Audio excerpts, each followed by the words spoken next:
All right. Let's go to the other Eastern Conference matchup in the playoffs that's already set. So the Knicks at the 5 seed visiting the Cavs at the 4 seed. So who do you see winning this series and in how many games? This is actually a pretty interesting matchup. I think it'll be an entertaining matchup, but I'm gonna go ahead and pick the Cavaliers in 5 games. Yep. One, I mean, I don't know if Randle will be playing, which will be a big factor. But I just think the Cavs. I mean, I wouldn't say they're more experienced per se, but I think they're just a team that meshes well. Mm-hmm. But they have better chemistry than the Knicks. Not saying the Knicks don't have chemistry because they've picked it up throughout the season. Like they were, it would look pretty rough in the first half, but the second half they picked it up big time, play a lot better. But I just think the Cavs are just a better team. Okay, so assuming Randall comes back by this weekend, he's getting reevaluated on Wednesday. Yeah. On April 12th. Do you still think the Cavs will win in 5 even if Randall comes back for like game 1? I think they might. Cavs will still win the series. I think potentially in 6 if Randall comes back. But okay, part of me still thinks they'll still beat them in 5 because it's also the Knicks. So I don't know. okay, and who do you think will be the X factors in this series on both teams? Besides Randall, who has a hurt ankle. Right? It all depends if he plays. Aside from the obvious. Right? That's going to be a big. That's going to be a big question there. I think for me, for the Knicks, someone who really needs to play well is going to be that's going to need to step up. In my opinion, is going to be RJ Barrett. Mm-hmm. Just because he's the prospect, he's always kind of like the third option ish on this team. Like I think because I think Brunson is going to do his thing. If Randall plays, he's going to do his thing. But ultimately, Barrett may need to step up just to combat the Cavs offense. Yeah, agreed. So I just think that's. And then did you want me to give you the Cavs?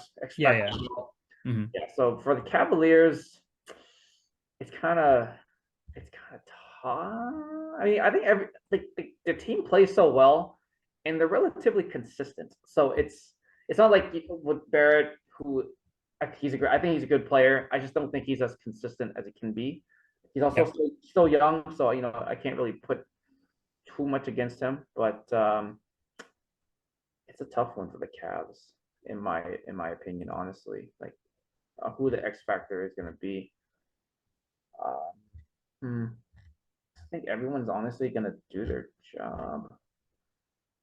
Maybe I think if Randall plays, I think it would kind of depend on how he's guarded, how Evan Mobley will guard him.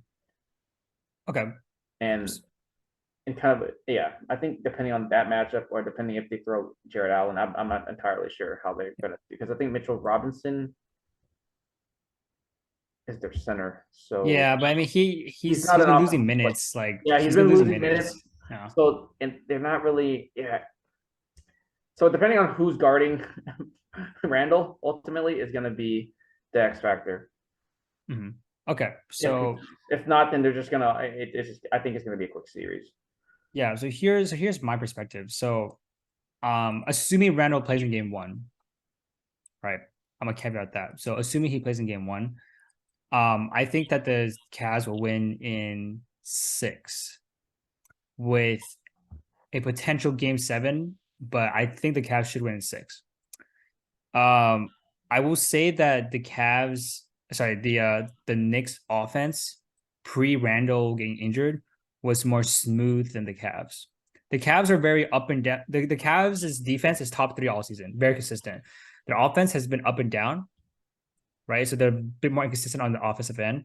But I just feel like for the Cavs, they have better top end talent, and they have the best player in the series, right? And they had the better defense, in my opinion. Now, in terms of X factors, if the Knicks want to win the series or get it to a game 7, for me the X factor is Quickley, right? Because the Cavs have two dynamic guards, and the Knicks have one dynamic guard and one that's up and coming that is becoming a very dynamic guard, right? So if they are going to match the offensive output from the Cavs guards, and quite frankly, they have to make the Cavs guards play defense, right? They can't let them just cruise, right? It's especially Mitchell, right? So if Quickley can continue his improvement and continue to get better and put a lot of pressure on the Cavs' defense along with Brunson, that I feel like the Knicks stand a chance, right? Because outside of the guards on the Cavs, no one is a consistent offensive player. Like as talented as Mobley is, he's a bit inconsistent offensively as of right now. So that'll be my X factor for the Cavs. I'm sorry, for the Knicks is Quickley. Now for the Cavs, I mean, for me, it's just Evan Mobley, right? Like, he can make the series be done in 5 if he plays well. If he plays average, this series can go 7 games, right? Because as good as the Knicks have been on defense, there's no one on the Knicks that has the defensive versatility to guard Mobley, who can play inside out. He has the footwork, he has the hook shots, he has the jump shot, he has the all around game. Right, his 3-point shot need more work, but there is no one on the Knicks that can guard Mobley like at all. Right, so Mitchell Robinson. Yeah, and right. So for me, Mobley will determine how long the series goes, in my opinion. But those are my two X factors.